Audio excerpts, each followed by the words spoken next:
ഇങ്ങനെ പിന്നെങ്ങനെ. നമസ്കാരം. ഇങ്ങനെ പിന്നെ എങ്ങനെയൊക്കെ സ്വാഗതം. ഇന്ന് ഞാൻ വളരെ ഒരു കോൺട്രവേഴ്ഷ്യൽ ആയ ഒരു ടോപ്പിക്കാണ് ഡിസ്കസ് ചെയ്യാൻ പോകുന്നത്. ഇതിൽ ഒരുപാട് പേപ്പേഴ്സ് ഉണ്ട്, നോട്ട്സ് ഉണ്ട്. Let start. എനിക്ക് ആദ്യമായിട്ട് ചോദിക്കാനുള്ള ഒരു ചോദ്യം വളരെ കോൺട്രവേഴ്ഷ്യൽ ചോദ്യമാണ്. മോദിജിയുടെ ഫോറിൻ പോളിസി ഇന്ത്യനെ പ്രതികൂലമായിട്ട് ബാധിക്കുന്നുണ്ടോ? ഇന്ത്യ ഇന്ന് ലാർജ് ഇക്കോണമിക്സ് നോക്കുമ്പോൾ വൺ ഓഫ് ദ ഫാസ്റ്റസ്റ്റ് അല്ലെങ്കിൽ ദി ഫാസ്റ്റസ്റ്റ് ഗ്രോയിങ് ഇക്കോണമിയാണ് GDP വൈസ്. ഞാൻ ചോദിക്കുന്ന പ്രധാനപ്പെട്ട ചോദ്യം എന്താ വെച്ചിട്ടുണ്ടെങ്കിൽ, ഇപ്പൊ നമ്മൾ ഗ്രോ ചെയ്യുന്നത് 7 to 8% ആണ്. നമ്മൾ അമേരിക്ക അല്ലെങ്കിൽ പ്രസിഡന്റ് ഡൊണാൾഡ് ട്രംപ് ആയിട്ടുള്ള ഡിഫറൻസ് ഓഫ് ഒപ്പീനിയൻ, വഴക്ക്, തല്ല് കാരണം ഇന്ത്യ 10 to 12% ഗ്രോത്തിൽ നിന്ന് 7 to 8% ആവുകയാണ് ഒപ്പോ ചെയ്യുന്നത്. നമുക്കൊരു ഓപ്പർച്യൂണിറ്റി ഉണ്ടോ 10 to 12% ഗ്രോത്തിൽ പോകാനായിട്ട്? അതാണ് എന്റെ ചോദ്യം. എന്റെ അഭിപ്രായത്തിൽ ഞാൻ ആദ്യം തന്നെ പറയട്ടെ, ഇന്ത്യ കണ്ടതിൽ വെച്ചിട്ട് ഏറ്റവും മഹാനായ പ്രധാനമന്ത്രി ശ്രീ മോദിജിയാണ്. എനിക്ക് അദ്ദേഹത്തോട് ഒരുപാട് ബഹുമാനമുണ്ട്. പക്ഷേ എന്റെ ചോദ്യം, ട്രംപിനെ ഹാൻഡിൽ ചെയ്യുന്നതിൽ മോദിജി പൂർണ്ണമായി വിജയിച്ചിട്ടുണ്ടോ? അല്ലെങ്കിൽ ഇന്ത്യയുടെ ഇപ്പോഴത്തെ അമേരിക്കയായിട്ടുള്ള ഫോറിൻ പോളിസി ഇന്ത്യക്ക് നല്ലതാണോ മോശമാണോ എന്നാണ് നമ്മൾ ഈ വീഡിയോയിൽ ചെക്ക് ചെയ്യാൻ പോകുന്നത്. നിങ്ങൾക്ക് ഈ 7% ഗ്രോത്തും 10 to 12% ഗ്രോത്തും തമ്മിൽ വ്യത്യാസം അറിയും? നമ്മൾ ഒരു രാജ്യം 7% ഗ്രോത്ത് ചെയ്യുകയാണെങ്കിൽ, ആവറേജ് ഗ്രോത്ത് ആണെങ്കിൽ 10 കൊല്ലത്തിൽ രാജ്യത്തിന്റെ ഇക്കോണമി ഇരട്ടിയാവും. എന്നാൽ 10 to 12% ഗ്രോത്ത് ആണെങ്കിൽ 6 കൊല്ലത്തില് അല്ലെങ്കിൽ മാക്സിമം 7 കൊല്ലത്തിൽ രാജ്യത്തിന്റെ ഇക്കോണമി ഇരട്ടിയാവും. അതാണ് ഡിഫറൻസ്. അപ്പൊ നമ്മൾ 7 to 8% സ്റ്റക്ക് ആവുകയാണെങ്കിൽ നമ്മുടെ ഗ്രോത്ത് ഡബിൾ ചെയ്യാൻ എപ്പോഴും 10 years എടുത്തുകൊണ്ടിരിക്കും. അല്ലെങ്കിൽ ഫാസ്റ്റ് ആയിട്ട് ഗ്രോ ചെയ്യണമെങ്കിൽ നമുക്ക് 6 to 7 years ഡബിൾ ചെയ്യാൻ പറ്റും. അല്ലെങ്കിൽ 7 to 8% ഗ്രോ ചെയ്യണമെങ്കിൽ നമുക്കൊന്നും നമ്മുടെ ജനറേഷനിൽ ആർക്കും അത് കാണാൻ സാധിക്കില്ല, ഒരു ഡെവലപ്ഡ് ഇന്ത്യ കാണാൻ സാധിക്കില്ല. എന്നാൽ 10 to 12% നമുക്ക് തന്നെ അത് കാണാൻ സാധിക്കും. എന്നാൽ ഈ 10 to 12% ഗ്രോത്ത് എവിടെ നിന്ന് വരാൻ പോകുന്നത്? അത് നമ്മുടെ നാട്ടിലെ GST റിഫോംസോ ലേബർ റിഫോംസോ ഒന്നും വരാൻ പോകുന്നില്ല. അതിനുള്ളൊരു ഓപ്പർച്യൂണിറ്റി എന്താ വെച്ചിട്ടുണ്ടെങ്കിൽ, ഇപ്പൊ അമേരിക്ക ചൈനയായിട്ട് ഡീകപ്പിൾ ചെയ്യാൻ നോക്കിക്കൊണ്ടിരിക്കുകയാണ്. ചൈനയിലെ എല്ലാ ബിസിനസ്സും പുറത്തേക്ക് കൊണ്ടുവരാൻ നോക്കുകയാണ്. ആ ബിസിനസ് ഇന്ത്യയിലേക്ക് വന്നാൽ മാത്രമാണ് നമുക്ക് ആ 10 to 12% ഗ്രോത്ത് കിട്ടുള്ളൂ. ഞാൻ പറഞ്ഞത് നിങ്ങൾക്ക് മനസ്സിലാവുന്നുണ്ടോ? ഇത് മനസ്സിലാക്കണമെങ്കിൽ നമുക്ക് അമേരിക്കയും ചൈനയും ഇന്ത്യയും തമ്മിലുള്ള റിലേഷൻഷിപ്പിനെ കൺസിഡർ ചെയ്യേണ്ടി വരും. നമുക്ക് ആദ്യം ഇന്ത്യയും അമേരിക്കയും ആയിട്ടുള്ള റിലേഷൻഷിപ്പ് നോക്കാം. ഇന്ത്യയും അമേരിക്കയും തമ്മിൽ ഇപ്പോ ഗുഡ്സ് ആൻഡ് സർവീസസിൽ $200 ബില്യൺ ബിസിനസ് നടക്കുന്നത്. അതില് ഇന്ത്യക്ക് അമേരിക്കയായിട്ട് ട്രേഡ് സർപ്ലസ് ആണ്. നമുക്കാണ് ലാഭം അമേരിക്കയായിട്ട് ബിസിനസ് ചെയ്യുമ്പോൾ. നമ്മൾ ഒരുപാട് കൂടുതൽ പ്രോഡക്ട്സ് അമേരിക്കയിലേക്ക് എക്സ്പോർട്ട് ചെയ്യാണ്. എന്നാൽ ചൈനയായിട്ട് നോക്കുമ്പോൾ നമ്മുടെ ചൈനയായിട്ടുള്ള ഡെഫിസിറ്റ് $80 to 100 ബില്യൺ ആണ്. ഇത് നമുക്കാ നഷ്ടം. ചൈന നമ്മുടെ അടുത്ത് വന്ന് ഡംപ് ചെയ്യാണ്. അപ്പൊ നമ്മൾ അമേരിക്കയായിട്ട് ബിസിനസ് ചെയ്യുമ്പോൾ ഇന്ത്യക്ക് ലാഭം, ചൈനയായിട്ട് ബിസിനസ് ചെയ്യുമ്പോൾ ഇന്ത്യക്ക് നഷ്ടമാണ്. അപ്പൊ നമ്മൾ അമേരിക്കയായിട്ടുള്ള ബിസിനസ് നിർത്തിയിട്ട് ചൈനയായിട്ട് ബിസിനസ് തുടങ്ങുകയാണെങ്കിൽ നഷ്ടം കൂടുക മാത്രമേ ചെയ്യുന്നുള്ളൂ, ലാഭം വരാൻ പോകുന്നില്ല. ഒരു കച്ചവടത്തിൽ പറയുകയാണെങ്കിൽ നമ്മൾ അമേരിക്കയായിട്ട് കച്ചവടം ചെയ്യുമ്പോൾ നമുക്ക് ഒരുപാട് പൈസ മാസം വരുമാനം വരുന്നുണ്ട്. എന്നാൽ ചൈനയായിട്ട് ബിസിനസ് ചെയ്യുമ്പോൾ നമ്മൾ എല്ലാ മാസവും ചൈനയിലേക്കുള്ള ബില്ല് പേയ്മെന്റ് കൂടി കൂടി വരികയാണ്. ആരാ നമുക്ക് നല്ലത്, ചൈനയാണോ അമേരിക്കയാണോ? അതിനും പുറമെ അമേരിക്കയായിട്ട് നമുക്ക് യാതൊരു യുദ്ധമോ ബോർഡർ പ്രോബ്ലംസ് ഒന്നുമില്ല. ചൈനയായിട്ട് നമുക്ക് എന്നും പ്രോബ്ലമാണ്. ഒരിക്കലും ഇന്ത്യയും ചൈനയും ഒരു ഫ്രണ്ട്സ് ആവാൻ പോകുന്നില്ല. അതാണ് റിയാലിറ്റി എന്തൊക്കെയായാലും. എന്നാൽ അമേരിക്കയും ചൈനയും തമ്മിലുള്ള ബന്ധം, ട്രേഡ് റിലേഷൻഷിപ്പ് ഇന്ത്യയായിട്ട് കമ്പയർ ചെയ്യുമ്പോൾ 5 ഇരട്ടി 6 ഇരട്ടിയാണ് അവരുടെ റിലേഷൻഷിപ്പ്. അതാണ് ഇപ്പൊ ട്രംപ് ഡീകപ്പിൾ ചെയ്യാൻ നോക്കുന്നത്. ട്രംപ് അത് എങ്ങനെയെങ്കിലും ചൈനയായിട്ടുള്ള റിലേഷൻഷിപ്പ് അല്ലെങ്കിൽ ചൈനയുടെ മുകളിൽ അമേരിക്കയ്ക്കുള്ള ഡിപ്പെൻഡൻസി കുറയ്ക്കാൻ ശ്രമിച്ചുകൊണ്ടിരിക്കുകയാണ്. അതില് ട്രംപിന് കിട്ടുന്ന ഏറ്റവും നല്ല പാർട്ട്ണർ ഇന്ത്യയാണ്. ട്രംപ് നിങ്ങൾക്ക് അറിയാലോ, തനി തല്ലിപ്പൊളിയാണ്. ലോകത്തിലുള്ള എല്ലാ നേതാക്കന്മാരെയും പുള്ളിക്കാത്ത വാക്കുകളൊന്നുമില്ല. എന്നാൽ നമ്മുടെ പ്രധാനമന്ത്രിനെ മാത്രമാണ് എപ്പോഴും ബഹുമാനത്തോടുകൂടി പുള്ളി സംബോധന ചെയ്യുന്നുള്ളൂ. അതിന് കാരണം ട്രംപിന് നമ്മളോടുള്ള സ്നേഹം കൊണ്ടൊന്നല്ല. ട്രംപിന് ചൈനയെ തോൽപ്പിക്കണമെങ്കിൽ ഇന്ത്യനെ ആവശ്യമാണ്. അതാണ് റിയാലിറ്റി. കാരണം അല്ലെങ്കിൽ ഒരുപാട് ചെറിയ ചെറിയ മാർക്കറ്റിലേക്ക് അവരത് പ്രൊഡക്ഷൻ മാറ്റേണ്ടി വരും. ഇന്ത്യ ആണെങ്കിൽ ഒരു വലിയ ഇക്കോണമിയാണ്, 1.4 ബില്യൺ ആൾക്കാരുണ്ട്. അപ്പൊ ട്രംപിന് ഇന്ത്യനെ ആവശ്യമുള്ളത് മാത്രമാണ് അദ്ദേഹം ഇപ്പോഴും ഈ തലകുനിച്ച് ആളുടെ ശരിക്കുള്ള സ്വഭാവം പുറത്തെടുക്കാണ്ട് നടക്കുന്നത്. ഇപ്പൊ ഒരു ഉദാഹരണം പറയുകയാണെങ്കിൽ ഐഫോൺ മാത്രം എടുക്കുക. ഐഫോണിന്റെ പ്രൊഡക്ഷൻ കംപ്ലീറ്റ് ചൈനയിൽ നിന്ന് ഇന്ത്യയിലേക്ക് മാറ്റി കഴിഞ്ഞു. അതിന് കാരണം ഐഫോൺ ഇന്ത്യയോടുള്ള സ്നേഹം കൊണ്ടല്ല, ട്രംപിന്റെ പ്രഷർ കാരണമാണ്. അപ്പൊ അവർക്ക് ഇന്ത്യയുടെ മറ്റൊരു മാർക്കറ്റിംഗ് മാത്രമാണ് അത്രയധികം ഐഫോൺസ് പ്രൊഡ്യൂസ് ചെയ്യാൻ പറ്റുന്നുള്ളൂ. അതുകൊണ്ടാണ് മാറ്റുന്നത്. അതുമാതിരി ട്രംപ് എല്ലാ അമേരിക്കൻ കമ്പനിയുടെ മുകളിലും പ്രഷർ ഇടുന്നുണ്ട് ചൈന വിടാനായിട്ട്. അപ്പൊ അവര് നല്ലൊരു മാർക്കറ്റ് നോക്കി നടന്നുകൊണ്ടിരിക്കുകയാണ്. ഇപ്പൊ തന്നെ ഐഫോൺ ഏറ്റവും കൂടുതൽ എക്സ്പോർട്ട് ചെയ്യുന്ന രാജ്യം ഇന്ത്യയാണ്. ഇപ്പോ ഒരു കൊല്ലത്തിനുള്ളിൽ ട്രംപ് വന്നതിന് ശേഷം സംഭവിച്ച കാര്യമാണത്. അത് നമ്മളോടുള്ള സ്നേഹം കൊണ്ടല്ല, ചൈനനെ തോൽപ്പിക്കാൻ വേണ്ടി ട്രംപ് എടുക്കുന്ന സ്റ്റാൻസ് ആണ്.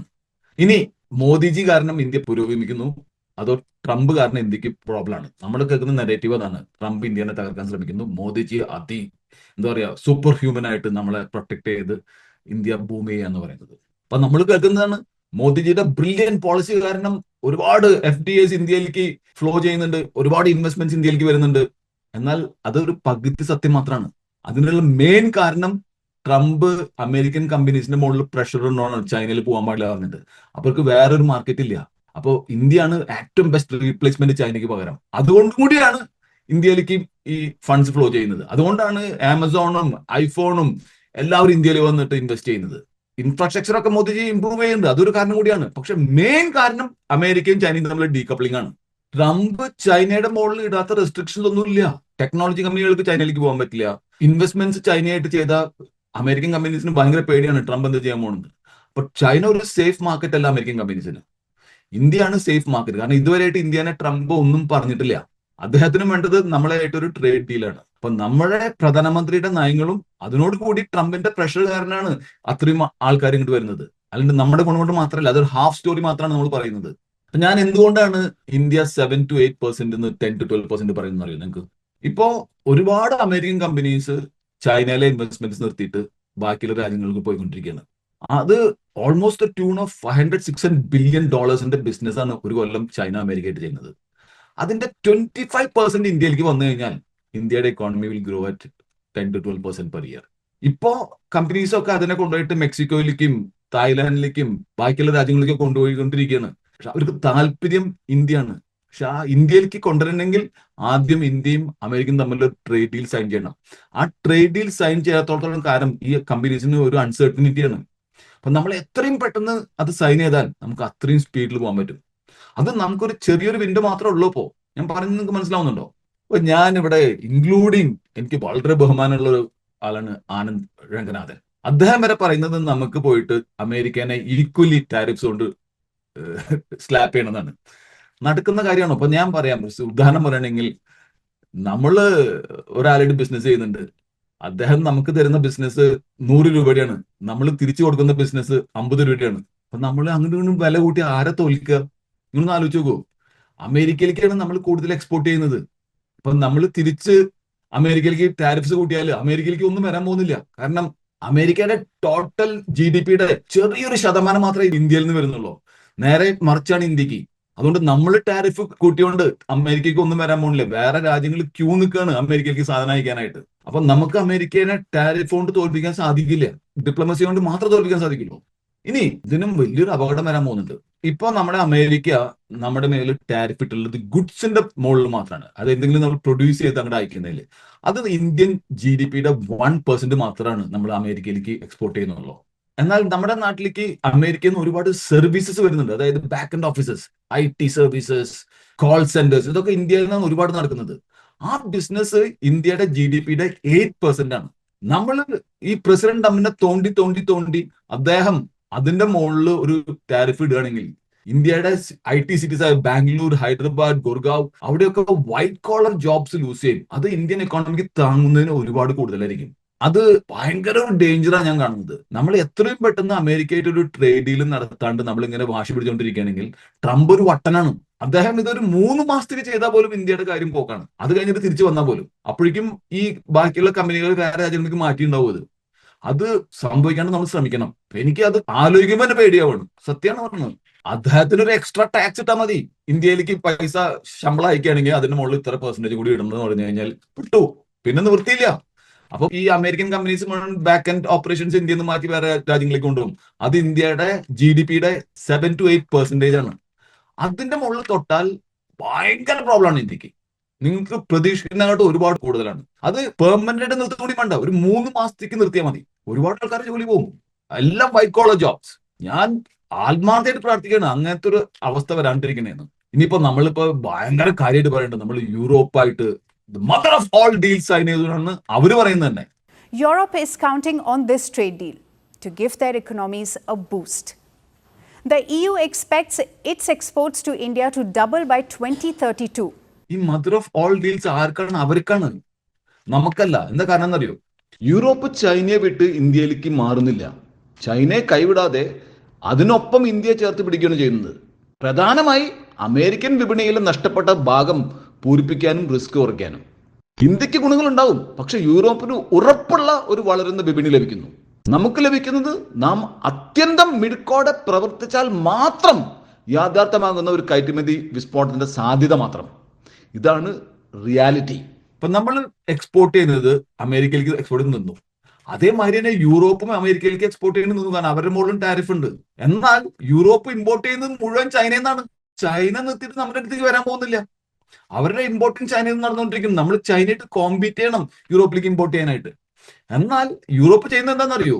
അവർക്ക് അമേരിക്കയിലേക്ക് എക്സ്പോർട്ട് ചെയ്യാൻ പറ്റാത്ത സാധനങ്ങൾ ഇന്ത്യയിലേക്ക് എക്സ്പോർട്ട് ചെയ്യാൻ നോക്കുകയാണ്. അതായത് നമ്മൾ വീണ്ടും ചൈനയുടെ മേത്ത് ബിസിനസ് നടക്കും യൂറോപ്പായിട്ട്. അത് നമുക്ക് ലോസ്. അവരിവിടെ വന്ന് കച്ചവടം നടത്തും, പൈസ നമ്മൾ അങ്ങോട്ട് കൊടുക്കണം. യൂറോപ്പിൽ അമേരിക്കയിൽ വിൽക്കാൻ പറ്റാത്ത സാധനങ്ങളാണ് അവർ ഇന്ത്യയിൽ വന്ന് വിൽക്കുന്നത്. നമ്മൾ സെയിം മാർക്കറ്റിൽ ചൈനയായിട്ട് കോമ്പീറ്റ് ചെയ്യണം. വേറെ അവിടെ ഒരു ഡീകപ്ലിംഗ് നടത്തുന്നില്ല. യൂറോപ്പ് ചൈനയായിട്ട് ബിസിനസ് ചെയ്യില്ല എന്ന് പറയുന്നില്ല. നിങ്ങൾക്ക് പറയുന്നത് മനസ്സിലാവുന്നുണ്ടോ?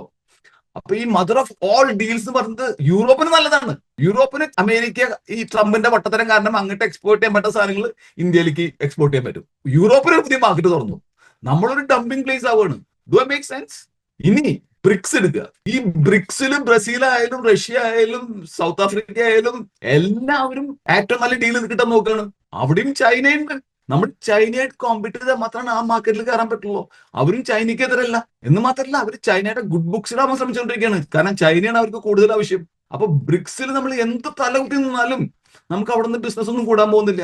ഇനി വേറൊരു കാര്യം, ഇനി ബിസിനസ് കൂടി തന്നെ നിൽക്കുക. യൂറോപ്പിലേക്ക് നമുക്ക് കുറച്ചുകൂടി ഓപ്പർച്യൂണിറ്റി കൂടുതൽ കിട്ടി. ബ്രിക്സ് കണ്ടിൽ നമുക്ക് ഓപ്പർച്യൂണിറ്റി കൂടുതൽ കിട്ടി. അതും അമേരിക്കയായിട്ട് യാതൊരു ബന്ധമില്ല. അമേരിക്കയുടെ മാർക്കറ്റ് ഓപ്പൺ ചെയ്യാൻ നമുക്ക് ആ മാർക്കറ്റിന് വേണം. നമ്മൾ ആ മാർക്കറ്റ് ക്ലോസ് ചെയ്യുന്നത് എന്തിനാണ്? ആ മാർക്കറ്റാണ് ലോകത്തിലെ ഏറ്റവും വലിയ മാർക്കറ്റ്. ആ മാർക്കറ്റിൽ പോയാൽ ഈ 3-4% ഗ്രോത്ത് നമുക്ക് ഈസിയാണ്. പ്രത്യേകിച്ച് അവർ ചൈനനെ കട്ട് ഓഫ് ചെയ്യാൻ നോക്കുമ്പോൾ ബാക്കി ഒരു രാജ്യവും ചൈനനെ കട്ട് ഓഫ് ചെയ്യുന്നില്ല. ചൈനനായിട്ട് കോമ്പീറ്റ് ചെയ്യുമ്പോൾ നമുക്ക് ഒരുപാട് ബുദ്ധിമുട്ടാണ്. നമ്മൾ നേരിട്ട് കോമ്പീറ്റ് ചെയ്ത് ജയിക്കുന്നില്ല. ഇപ്പൊ കഴിഞ്ഞ എത്രയോ കൊല്ലമായിട്ട് ചൈനയിൽ നിന്ന് ഇന്ത്യയിലേക്കുള്ള എക്സ്പോർട്സ് കൂടിക്കൊണ്ടിരിക്കുകയാണ്. ഇന്ത്യയിൽ നിന്ന് ചൈനയിലേക്കുള്ള എക്സ്പോർട്സ് കൂടുന്നേ ഇല്ല. അതായത് നമ്മൾ കൂടുതൽ ബില്ല് ചൈനയിലേക്ക് പൈസ ചൈനയിലേക്ക് അയച്ചുകൊണ്ടിരിക്കുകയാണ്. അത് തന്നെയാണ് നമ്മൾ ഈ ബ്രിക്സ് രാജ്യങ്ങളായിട്ടും യൂറോപ്യൻ രാജ്യങ്ങളായിട്ടും എന്ത് ട്രേഡ് ഡീൽ വന്നാലും അവിടെ China is a big competitor for us. കാരണം അവർക്ക് നമുക്കൊരു ഫേവർ ചെയ്യാൻ പോകുന്നില്ല. എന്നാൽ ട്രംപിന് ഇന്ത്യക്ക് ഒരു ഫേവർ ചെയ്യണം. കാരണം നമ്മളുള്ള ഉപകാരം കൊണ്ടല്ല, ചൈനനെ പുറത്താക്കാൻ വേണ്ടി മാത്രം. ആ ഒരു ഓപ്പർച്യൂണിറ്റിയാണ് നമ്മൾ കളഞ്ഞു കുളിക്കുന്നത്. ഇപ്പോ ഇനിയിപ്പോ നമ്മൾ ട്രംപിനെ ഇങ്ങനെ പുഷ് ചെയ്ത് നിർണ്ണയിക്കുക. ട്രംപിന് എന്തായാലും ചൈനയിൽ നിന്ന് ബിസിനസ് പുറത്തുകൊണ്ടിരണം. അത് ട്രംപിന്റെ ഏറ്റവും വലിയ ഒബ്ജക്റ്റീവാണ്. അത് ഇന്ത്യയിലേക്ക് വന്നാൽ ട്രംപിന് താല്പര്യം. കാരണം ഇന്ത്യ ഇസ് ഓൾഡസ്റ്റ് ഡെമോക്രസി, അല്ലെങ്കിൽ ലാർജസ്റ്റ് ഡെമോക്രസി. ട്രംപ് പറയുന്ന മാതിരി വി ആർ ഫ്രണ്ട്സ്. ഇന്നലെ കൂടി പറഞ്ഞിട്ടുണ്ട് വി ആർ ഫ്രണ്ട്സ്. കാരണം ട്രംപിന് അറിയാം ഇന്ത്യയാണ് ഏറ്റവും സ്റ്റേബിൾ ആയിട്ടുള്ള പാർട്ട്ണർ. അല്ലെങ്കിൽ അദ്ദേഹം മെക്സിക്കോയിലേക്കും ബാക്കിയുള്ള രാജ്യങ്ങളിലേക്ക് അത് ഡിവൈഡ് ചെയ്ത് കൊടുക്കേണ്ടി വരും. ബാക്കിയുള്ള രാജ്യങ്ങൾക്ക് ചൈനയിൽ നിന്ന് വരുന്നത് മുഴുവൻ ഹാൻഡിൽ ചെയ്യാൻ പറ്റില്ല. എന്ന് മാത്രമല്ല, മറ്റുള്ള പല നേതാക്കന്മാരായിട്ടും ട്രംപിന് താല്പര്യമില്ല. എന്നാൽ നിവൃത്തിയിലുണ്ടായ ട്രംപ് അത് ചെയ്യും. ആ രാജ്യങ്ങളിൽ ഈ അമേരിക്കൻ കമ്പനീസ് ചൈനയിൽ നിന്ന് മൂവ് ചെയ്തിട്ട് അവരവരുടെ ഫാക്ടറീസ് മറ്റു രാജ്യങ്ങളിൽ സ്ഥാപിച്ചു കഴിഞ്ഞാൽ പിന്നെ ഇന്ത്യയിലേക്ക് വരാൻ സാധിക്കില്ല. പിന്നെ കുറച്ചുകൂടി ട്രബിളാണ്. ഈ ഒരു ടൈമിൽ ട്രംപ് അമേരിക്കൻ കമ്പനീസിന്റെ മുകളിൽ ഒരുപാട് പ്രഷർ ഇടുമ്പോൾ അവർ ആ കമ്പനി അവിടുന്ന് മാറ്റുമ്പോൾ, അവരുടെ ഫാക്ടറി അവിടുന്ന് മാറ്റുമ്പോൾ നമ്മൾ ഇപ്പോഴാണ് നമ്മുടെ ഡോസ് ഓപ്പൺ ആക്കിയിട്ട് അവരെ ഇൻവൈറ്റ് ചെയ്യേണ്ടത്. ഇപ്പൊ നമ്മൾ ട്രംപായിട്ട് അല്ലെങ്കിൽ അമേരിക്ക ആയിട്ടുള്ള ട്രേഡ് ഡീൽസിന്റെ പ്രോബ്ലം കാരണം ആ ഇൻവെസ്റ്റ്മെന്റ്സ് ഒന്നും ഇന്ത്യയിലേക്ക് വരുന്നില്ല. അവരൊക്കെ വേറെ രാജ്യങ്ങൾ നോക്കിക്കൊണ്ടിരിക്കുകയാണ്. വിയറ്റ്നാമും ബാക്കിയുള്ള രാജ്യങ്ങളിലേക്ക് ചാകരയാണ്. നിങ്ങൾക്ക് തോന്നുന്നുണ്ടോ അവർ ഇന്ത്യനെ സപ്പോർട്ട് ചെയ്യാൻ നോക്കുന്ന? എല്ലാവരും അവരവരുടെ കാര്യം മാത്രം നോക്കുന്നുള്ളൂ. നമ്മൾ എത്രയും പെട്ടെന്ന് അമേരിക്കയായിട്ട് ട്രേഡ് ഡീൽ ഉണ്ടാക്കിയാൽ ഇന്ത്യയുടെ ഇക്കോണമി അനദർ 3-4% ഗ്രോ ചെയ്യും. അതായത് 7-8% 10-12% ഗ്രോത്ത് വരും. That's A reality. എനിക്ക് മോദിജിനെ ഭയങ്കര ബഹുമാനമാണ്. ഞാൻ ആദ്യം പറഞ്ഞ മാതിരി ഇന്ത്യ അങ്ങനത്തെ ഒരു പ്രധാനമന്ത്രിനെ കണ്ടിട്ടില്ല. I'm grateful to him. പക്ഷെ എന്റെ അഭിപ്രായത്തിൽ ഫോറിൻ പോളിസിയിൽ അദ്ദേഹം ഭയങ്കര മിസ്റ്റേക്കാണ് ചെയ്യുന്നത്. കാരണം ഒരു കമ്പനിയിൽ ഒരു സിഇഒ ഉള്ളൂ. അത് വെച്ചിട്ട് സിഇഒ ബാക്കിയുള്ള മാനേജേഴ്സിന്റെ അടുത്ത് ഡിസ്റെസ്പെക്ട് ചെയ്ത് ബിഹേവ് ചെയ്യുന്നില്ല. പക്ഷെ നമ്മൾ സിഇഒനെ ആക്സെപ്റ്റ് ചെയ്യണം. എല്ലാ കമ്പനിയിലും എല്ലാ എംപ്ലോയീസും ഈക്വൽ അല്ല. ഇന്ന് വേൾഡിലെ ഗ്ലോബൽ സ്റ്റേജ് എടുക്കുകയാണെങ്കിൽ സിഇഒ ട്രംപാണ്. നമ്മൾ അദ്ദേഹത്തിന് ഈക്വൽ അല്ല. അതാണ് റിയാലിറ്റി. ഇപ്പോ ഞാൻ പലരും പറയുന്നത് കേൾക്കുന്നുണ്ട്, ട്രംപ് ടാരിഫ് ഇട്ടുണ്ട്, ഇന്ത്യ പല ഓപ്പർച്യൂണിറ്റീസ് നോക്കി, അതുകൊണ്ട് നമ്മളിപ്പോ ഒരു മൾട്ടിപോളാർ വേൾഡായി മാറുകയാണ്. അത് നമ്മൾ നിർത്തേണ്ട കാര്യമില്ലല്ലോ. നമുക്കത് കണ്ടിന്യൂ ചെയ്യാമല്ലോ. ആരാ പറയുന്നത് നിർത്തണം എന്നുള്ളത്? ബാക്കി യൂറോപ്യൻ യൂണിയൻ ആയിട്ടോ ബ്രിക്സ് ആയിട്ടോ നമുക്ക് ആരായിട്ടും കച്ചവടം ചെയ്യാൻ ട്രംപിന് വിരോധമൊന്നുമില്ല. നമ്മൾ അമേരിക്കയിലെ മാർക്കറ്റ് എങ്ങനെ കട്ട് ഓഫ് ചെയ്യുന്നത്? അതാണ് വിഡ്ഢിത്തരം. എന്റെ അഭിപ്രായത്തിൽ നമ്മൾ ഒരുപാട് കൊല്ലം കഴിഞ്ഞ് തിരിഞ്ഞു നോക്കുമ്പോൾ ആരും പറയാൻ പോകുന്നില്ല ഡൊണാൾഡ് ട്രംപ് ഇന്ത്യനെ ബിട്രേ ചെയ്തു. കാരണം ഇന്ത്യനെ നോക്കേണ്ട പണി ട്രംപിന്റെ അല്ല. Most probably historians will write. Historians എഴുതാൻ പോകുന്നത് അറിയോ? India had a best opportunity under Shri Narendra Modi and president Trump and he chose not to fully use it. അതായത് ഇന്ത്യക്ക് ട്രംപ് പ്രസിഡന്റ് ആയതിനു ശേഷം ഒരു ഭയങ്കരമായ ഒരു ഓപ്പർച്യൂണിറ്റി ഉണ്ടായിരുന്നു. ആ ഓപ്പർച്യൂണിറ്റി നരേന്ദ്രമോദിജി യൂസ് ചെയ്തില്ല എന്നാണ് ഹിസ്റ്റോറിയൻസ് റെക്കോർഡ് ചെയ്യാൻ പോകുന്നത്. നിങ്ങൾ നോക്കിയോളൂ. കാരണം ഈ ഒരു വിൻഡോ ഇനി ഒരു 3 കൊല്ലം കൂടി നമുക്കുണ്ട്. നമ്മൾ എത്രയും പെട്ടെന്ന് അമേരിക്കയായിട്ട് ഒരു ട്രേഡ് ഡീൽ നടത്തുകയാണെങ്കിൽ നമ്മൾക്ക് ഇപ്പൊ യൂറോപ്പായിട്ടും ബ്രിക്സ് ആയിട്ടൊക്കെ വരുന്ന ഡീൽസ് അത് അതിനെ സപ്ലിമെന്റ് ചെയ്യുള്ളൂ. അത് ഒരിക്കലും താഴ്ത്തേക്ക് പോകാൻ പോകുന്നില്ല. ഞാൻ നേരത്തെ പറഞ്ഞ മാതിരി നമ്മൾ യൂറോപ്പ് ഡീലിന് യൂറോപ്പിനാണ് മെച്ചം, ബ്രിക്സ് ഡീലിന് ബ്രിക്സിനാണ് മെച്ചം. കാരണം ചൈന ഇതിൽ എല്ലായിടത്തും ഉണ്ട്. ചൈന ഇല്ലാണ്ട് നമുക്ക് കിട്ടുന്ന ഒരു play ground American play ground മാത്രമാണ്. ആ ഒരു ഓപ്പർച്യൂണിറ്റി നമ്മൾ ഇപ്പൊ മിസ് ചെയ്യുകയാണെങ്കിൽ ഇനി നമ്മുടെ ലൈഫ് ടൈമിൽ വരില്ല. ഇനി നമ്മുടെ വികസിത ഭാരതം എന്ന് പറയുന്നത് 2047 7-8% ഗ്രോത്ത് വെച്ചിട്ട് India B stronger and richer than today, ഒരു സംശയമില്ല. എന്നാൽ 2047 ആകുമ്പോൾ ഇന്ത്യ ഒരു ഡെവലപ്ഡ് കൺട്രി ആയി മാറോ അതോ സ്റ്റിൽ കാച്ചിങ് അപ്പ് ആയിരിക്കുമോ? ഇപ്പൊ എന്താ ഉണ്ടായെന്ന് വെച്ചിട്ടുണ്ടെങ്കിൽ മോദിജി വന്നിട്ട് ഇന്ത്യയിൽ ഒരു സോളിഡ് ബേസ് എസ്റ്റാബ്ലിഷ് ചെയ്തിട്ടുണ്ട്. നമ്മുടെ ഇൻഫ്രാസ്ട്രക്ചർ കാര്യമായിട്ട് ഇമ്പ്രൂവ് ചെയ്യുന്നുണ്ട്. അതാണ് ഗ്രോത്തിന് വേണ്ട ഏറ്റവും ആവശ്യം. ബാങ്കിങ് റിഫോംസ് അതൊക്കെ മോദിജി നമുക്ക് തന്നിട്ടുണ്ട്. അപ്പൊ നമുക്ക് നമ്മുടെ ഫൗണ്ടേഷൻ സ്ട്രോങ് ആണ്. ഇപ്പോ പ്രസിഡന്റ് ട്രംപ് ചൈനയായിട്ടുള്ള ഡീകപ്ലിംഗ് കാരണം നമുക്കൊരു എക്സ്റ്റേണൽ വിൻഡോ തുറന്നു കിട്ടിയിരിക്കുകയാണ്. അത് നമ്മൾ ഉപയോഗിക്കുന്നുണ്ടോ ഇല്ല എന്നുള്ളതാണ് ഏറ്റവും പ്രധാനം right now. The real choice is not between self-respect and surrender. The real choice is between ego with 7 to 8% growth and strategic humility with 10 to 12% growth. അല്ലെങ്കിൽ ഇപ്പൊ നമ്മുടെ കയ്യിലുള്ള ചോയ്സ് നമ്മുടെ ആത്മാഭിമാനം നമ്മൾ അടിയേറ് വെക്കില്ല എന്നല്ല. നമ്മുടെ റിയൽ ചോയ്സ് നമ്മൾ ഈഗോ പറഞ്ഞിട്ട് 7 to 8% ഗ്രോത്തിൽ നിൽക്കണോ, അല്ലെങ്കിൽ സത്യം പറഞ്ഞെങ്കിൽ യെസ് ഈ സീസ് ഫയർ നടത്തിയത് പാകിസ്ഥാൻ ഇന്ത്യയുടെ ട്രംപ് ആണെന്ന് സംഭവിച്ചിട്ട് നമുക്കൊന്നും നഷ്ടം വരാൻ പോണില്ല. എവിടെയാണ് നമ്മുടെ നഷ്ടം വരുന്നത്? സത്യമാണത്. That's a real fact. നമ്മളൊരു ഫാക്ടിനെയാണ് ഇല്ല എന്ന് പറയുന്നത്. ആ ഒരു ഫാക്ട് അക്സെപ്റ്റ് ചെയ്തിട്ട് 10 to 12% ഗ്രോത്ത് വേണം എന്നുള്ളതാണ്. ഇനി വേറൊരു കാര്യം പറയാൻ, നിങ്ങൾ ഇതുവരെയായിട്ട് നോക്കിയോളൂ, ഒരു സ്പീച്ചിൽ പോലും മോദിജി ഇതുവരെ ട്രംപ് ഇന്ത്യ പാകിസ്ഥാൻ സീസ് ഫയറിൽ മീഡിയേറ്റ് ചെയ്തെന്ന് പറഞ്ഞിട്ടില്ല. ഒരു സ്പീച്ചിൽ പോലും. ഇൻഡയറക്റ്റ് ആയിട്ട് കുറെ കാര്യങ്ങൾ പറയും. എന്ന് മാത്രമല്ല അദ്ദേഹത്തിന്റെ കൂടെയുള്ള ബാക്കിയുള്ള ആൾക്കാർ പറയും. മോദിജി പറഞ്ഞിട്ടില്ല. കാരണം മോദിജിക്ക് അറിയാം സത്യവസ്ഥ എന്താണെന്നുള്ളത്. എനിക്ക് അവസാനമായിട്ട് പറയാനുള്ളത് എന്താണെന്ന് അറിയോ? ഈ ഒരു വിൻഡോ നമ്മൾ മിസ് ചെയ്യുകയാണെങ്കിൽ ഇനി നമ്മുടെ ലൈഫ് ടൈമിൽ ഇങ്ങനത്തെ ഒരു ഓപ്പർച്യൂണിറ്റി നമുക്ക് കിട്ടില്ല. 10 to 12% ഗ്രോത്ത് വരാനുള്ള ഏറ്റവും നല്ല അവസരമാണിത്. 7 to 8% എന്ന് പറഞ്ഞാൽ നമുക്ക് വി ക്യാൻ തമ്പ ചെസ് എന്നൊക്കെ പറഞ്ഞ് നിൽക്കാം. പക്ഷെ അതിലൊന്നും ഒരു കാര്യമില്ല. നമ്മൾ മിസ് ചെയ്യുന്നത് 10 to 12 ഓപ്പർച്യൂണിറ്റി ഗ്രോത്ത് ആണ്. ഞാൻ പറയുന്നതെല്ലാം ഫാക്ട്സ് ബേസ്ഡ് ആണ്. നിങ്ങൾക്ക് എവിടെ വേണമെങ്കിൽ പോയി റിസർച്ച് നോക്കാം. We need to sign a trade deal with America at the earliest. അതാണ് ട്രംപിനും ആവശ്യം. അതുകൊണ്ടാണ് അദ്ദേഹം ഇപ്പോഴും India is my best friend എന്ന് പറയുന്നത്. നമ്മളുള്ള സ്നേഹം കൊണ്ടല്ല, അദ്ദേഹത്തിനും ആവശ്യമാണ് അത്. നമ്മൾ അത് കളഞ്ഞു കുളിക്കരുത്. നന്ദി, നമസ്കാരം.